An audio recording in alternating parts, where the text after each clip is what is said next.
I'm the CEO and founder of OceanGate. Let's take a look at Titan. So we're coming into the sub. This is the only toilet available on a deep diving submersible. Best seat in the house. You can look out the viewport. We put a privacy screen in, turn up the music, and it's very popular. We have our control screen here, our sonar screen here, and we can put any image we want in the back. We've taken a completely new approach to the sub design, and it's all run with this game controller and these touch screens. So if you want to go forward, you press forward. If you want to go back, you go back. Turn left, turn right, go down, go up. And it's Bluetooth, so I can hand it to anybody. And it's meant for a 16-year-old to throw it around, and super durable. We keep a couple of spares on board just in case. This is the second year we've been out to the Titanic.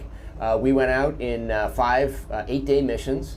We did about 10 dives to the wreck site of the Titanic, and we did an extra dive on an undiscovered reef that we found. Completely privately funded operation, and we're funded by, we call mission specialists, who help support the mission. So they take quite a bit of money to come and join us. Years ago, the Russians took tourists out to the Titanic, and it was just sort of a look and see thing. We really are focusing on the science around it. We want to document what the wreck is like now, and also try to predict what it'll be like in the future.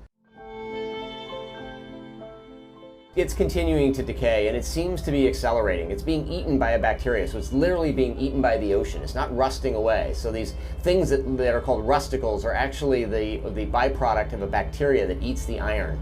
And as it does that, these decks are collapsing. The promenade deck continues to collapse forward. We saw some of the railing is starting to lose its structural strength, which is really a sad thing. That's when it's going to stop looking like the Titanic.